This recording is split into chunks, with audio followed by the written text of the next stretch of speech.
ताई को संक्षेप में कुछ बातें करता हूँ। हम जो एकत्र हुए एक तरह की पंचायत है। गांव में, कुनबे में, कस्बे में पंचायत तब बुलाई जाती है जब कुछ संकट होता है और उस संकट से हम व्यक्तिगत रूप से पार नहीं पा पाते, तो हम फिर 4 से 10, 2, 4, 5 लोग बैठते हैं। भारत में एक त्वरा है, बेचैनी है सारे भारत में, और न केवल भारत में, वैश्विक स्तर पर ये बेचैनी है। सभी को ये लग रहा है कि सभ्य समाज के जो मूल्य हैं वो बचेंगे कि नहीं, कहीं हम नष्ट तो नहीं हो जाएंगे। कुछ लोग हैं जो ऐसी बातें करते हैं, हमारे कई मित्र हैं, वो कहते हैं कि नहीं, धर्म नष्ट नहीं होगा।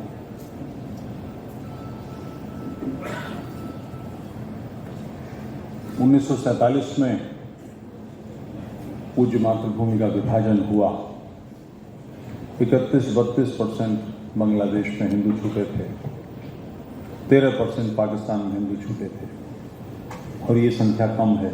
कम इसलिए कि जो 1941 की जनगणना है वो प्रिंसली स्टेट्स में नहीं हुई है, तो पाकिस्तान वाले हिस्से में, सिंध में कई जमींदारियां थी, रजवाड़े थे जिनमें जनगणना नहीं हुई। ऐसे ही इधर भी थे। एक्चुअल पोजीशन नहीं है, मगर जो जनगणना है उसके हिसाब से है। आज वहां पर 1% लोग बचे हैं, और बांग्लादेश में तो 7% वो कहते हैं। 25 करोड़ या 50 नहीं, 40 करोड़ मान लीजिए। 32 में से 7 बचना, यानी 10, 13, 15% लोग, और उधर 13 में से 1 बचना, 12, 27 औसत 13.5, यानी 40 करोड़ लोगों में से तकरीबन 5.5 करोड़ लोग या मार दिए गए या कन्वर्ट कर लिए गए, भगा दिए गए। यह नरसंहार कब हुआ है? जब सभ्य समाज ओलंपिक्स मना रहा था, बड़े बड़े कॉन्क्लेव्स हो रहे थे, गेम्स हो रहे थे, टूरिस्ट इधर उधर जा रहे थे, पाकिस्तान में भी जा रहे थे, बांग्लादेश में भी जा रहे थे, और उस काल में ऐसा हो गया। यति जी ने एक बहुत अच्छी बात कही, रोना तो सीखें। हम अपने कष्ट को भी दर्ज नहीं करते। 2 जगह प्रमुख विभाजन हुआ। उधर पंजाब कट गया आधा, सिंध पूरा निकल गया, बलूचिस्तान चला गया, पाटा चला गया। पंजाबी में कुछ किताबें मिलती हैं विभाजन की विभीषिका पर। इधर बांग्लादेश, पूर्वी बंगाल, बंगालियों का मानस, हृदय, आज भी जो उधर से आए लोग हैं वो यहाँ वालों को गोटी कहते हैं, लुटिया कहते हैं इधर वालों को। वहाँ वाले अपने आप को कॉलर उठा के कहते हैं हम ईस्ट बंगाल से हैं। उन सम्मानित क्षेत्र के लोगों में एक किताब विभाजन पर नहीं है, एक किताब। बंगाल से आया व्यक्ति, ये पूरा समाज, इतना पौरुषवान समाज, बंगाल विभाजन हुआ, अंग्रेजों की नाक में दम कर दिया, दे बम पे बम मार मचा रखा,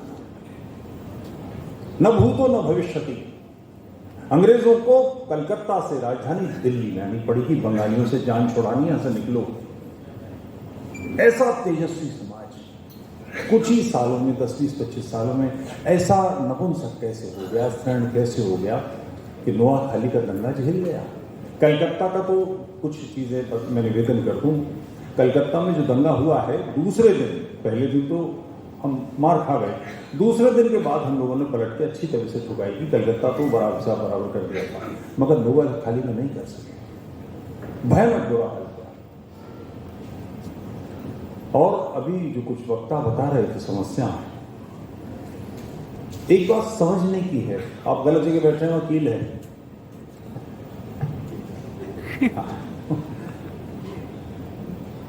हमास ने हमला किया, मैं एक ही उदाहरण से बात करता हूं। हमास ने हमला किया किन लोगों पर? जो समुद्र तट के पास पार्टी कर रहे थे, आनंद मोद नृत्य, नाचना गाना चल रहा था। जैसे मुंबई पर हमला किया उन्होंने, इस समुद्र से लोग आए और जो सामने दिखाई दिया उसको फायर किया। इससे मतलब नहीं कौन मर रहा है, उन्हें बिल्कुल स्पष्ट पता है कि शत्रु काफिर है, उसकी चोट किस पर जा रही उन्हें कोई मतलब नहीं। ऐसा ही उन्होंने हमला किया। जो लोग आए मारने के लिए, क्या ये युद्ध करने वाले ट्रेन सैनिक हैं? नहीं, सिविल एरियाज के लोग हैं। हमास एक पॉलिटिकल पार्टी है जिसने 2005 में फिलिस्तीन गाजा पट्टी का, और इसकी जानकारी कम लोगों को, 2/3 यानी 2/3 गाजा मिस्र ने दबा रखा है, जो एक आदमी को नहीं घुसने देता, सारा इजराइल के गले डाला हुआ है। इन लोगों ने, सिविलियंस ने, ये विवाहित लोग हैं, इनके बच्चे हैं, ये साल भर के 2-2 साल के बच्चे का गला कैसे काट सकते हैं? ये अपने घर से अपनी पत्नी को गले लगा के निकले होंगे, ये अपने बच्चे को गोद में उठाकर निकले होंगे कि पता नहीं लौटे ना लौटे, और कर क्या रहे हैं? ऐसा पैशाचिक काम। मनुष्य को पिशाच बना कैसे दिया गया? मैं इस उदाहरण का कई बार इस्तेमाल करता हूं। सभ्य समाज में प्राण लेने का अधिकार राज्य को होता है, और राज्य भी इसके लिए स्वतंत्र नहीं है।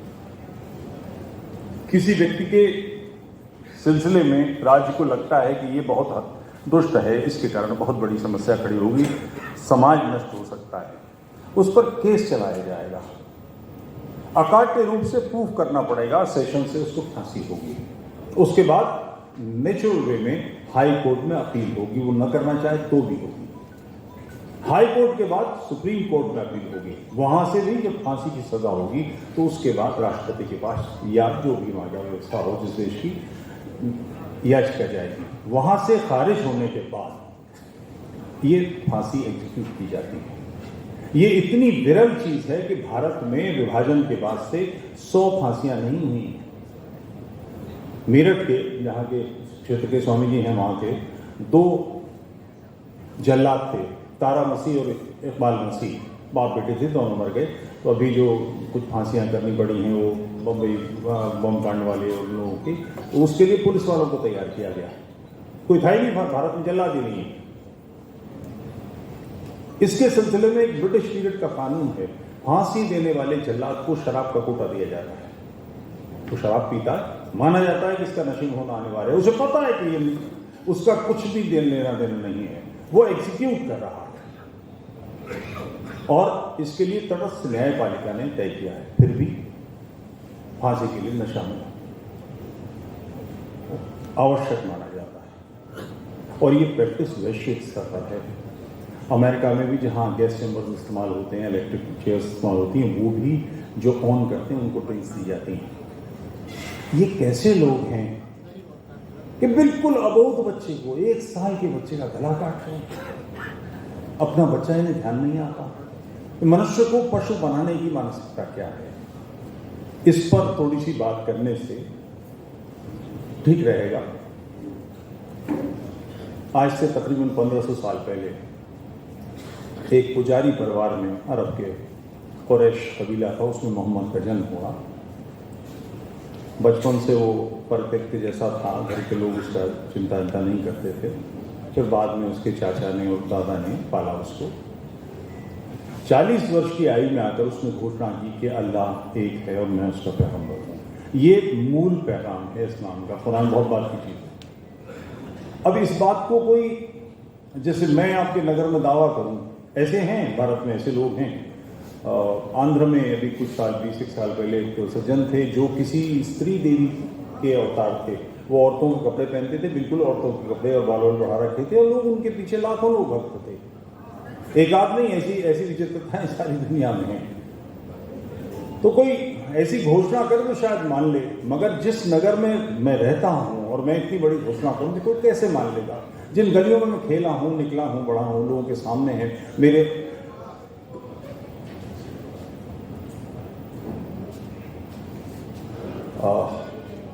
मैं आपसे विनती करूंगा, ये जो फोन चला रहे हैं, कृपया फोन आपको आवश्यक है बाहर चले जाइए।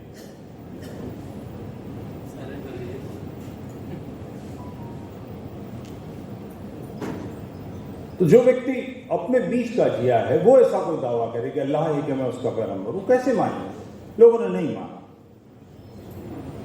वो लंबे समय तक मक्का में इसे पढ़ाता रहा, लोगों ने नहीं माना, और उसके बाद उसका विरोध बहुत हुआ और यहाँ उसकी दाल नहीं गल रही थी। वो सारा समय लगाकर 50 लोग 60 लोग, अलग अलग हदीसों में अलग अलग हैं, 100 से कम है सब में, उतने लोग उसकी बात मानने वाले हुए तो उसको लगा चलेगा नहीं, तो वहाँ से मदीना शिफ्ट कर गया। और मदीना बाद का नाम है, इसका मूल नाम है यसरब। ये यहूदियों का नगर था, ऐसा ही जैसे यहूदी इजराइल में। वहाँ इसके हाथ सत्ता लग गई। एक सामान्य व्यापारी समाज, रक्षा की, संघर्ष की, सुरक्षा की सारी व्यवस्था उन्होंने इन अरबों को दी थी। यहूदी भी अरब थे, इन लोगों के हाथ में आ गई और उसने 5 सिद्धांत दिए। पहला तौहीद, यानी अल्लाह एक है, मोहम्मद उसका पैगंबर है, कुरान उसकी किताब है। मोहम्मद पर यकीन करना, अल्लाह पर यकीन करना, ये बराबर की चीज़ है। उसके बाद नमाज, रोज़ा, ज़कात और हज। ये मेरे जीवन में गुजरा है। मैं बनारस में था, ये बात है तकरीबन कोई 30-35 साल की। मैं एक लंबे अरसे आप लोगों के बीच में रहा हूँ, ब्रह्मचर्य लेके संगठन का काम करता था, मगर गिरोह पहनता था। बनारस में मैंने रिक्शा पकड़ी और एक सज्जन चला रहे थे और मैंने उनसे कहा कि मुझे औगरनाथ का तकिया जाना है। वो चला रहे हैं, मुझसे पूछ रहे हैं आप कौन से अखाड़े से हैं, कौन सा आमनाय है, कौन सी दिशा है, देवता कौन है, फलाना कौन है। उसने रस्ते में उससे 25-30 सवाल पूछे, मैंने जवाब दिया। उतरते समय उस रिक्शे वाले को मैं पैसे देने लगा तो मैंने कहा आपकी बड़ी धर्म में रुचि है, आप भी किसी गुरु से दीक्षित हैं? तो उन्होंने कहा मैं स्वयं एक धर्म का प्रवर्तक हूँ। भारत में ऐसा भी हो सकता है, तो मोहम्मद को करने में दिक्कत नहीं, मगर मोहम्मद का किया, उसने कल्पना ये की कि विश्व में सारे लोग मोहम्मद के दर्शन के, मोहम्मद के चिंतन के ताबे हो जाएंगे, उसको मानेंगे।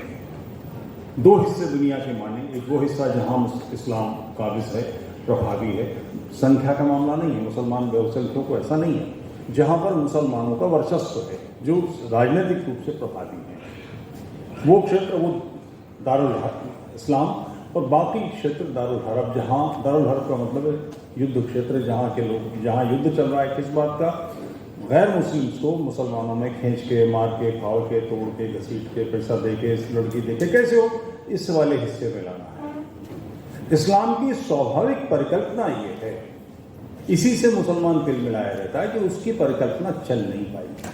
वो मानते ही हैं कि सारे संसार को उनकी बातें मान लेनी चाहिए, ये चल नहीं पाई। अब इतना बड़ा दावा कैसे कोई स्वीकार कर ले? और अल्लाह किसी ने देखा नहीं, कुरान उसने दी, मोहम्मद ने बोली, या क्या था, ये कैसे माने? तो उसका व्यक्तिगत जीवन चरित्र शायद कुछ बता पाए। मैं एक 2 उदाहरण आपको देता हूँ। मुजफ्फरनगर का एक वाक़या है, इससे कुछ 10-15 साल पहले का है। इमराना ऑफ मुजफ्फरनगर सर्च कीजिएगा, मिल जाएगा। इमराना नाम की लड़की ने सुबह अपने परिवार के लोगों को बताया कि मेरे ससुर ने रात में मेरे साथ रेप किया है। तुरंत घर के लोग आ गए, कुनबे के लोग इकट्ठे हो गए, कुटुंब के लोग आ गए, शहर के मुसलमान आ गए, और देवबंद की मुल्ला पार्टी खूब सारी आ गई। बहुत बड़ी पंचायत हुई, हज़ारों लोग इकट्ठे हो गए। सारे दिन पंचायत चली, बहसें हुई, और उसके बाद जो फैसला सुनाया गया वो ये था कि आज से तू अपने शौहर पर हराम हुई, और जिसने तुझे रेप किया ये तेरा मजाजी खुदा यानी शौहर होगा।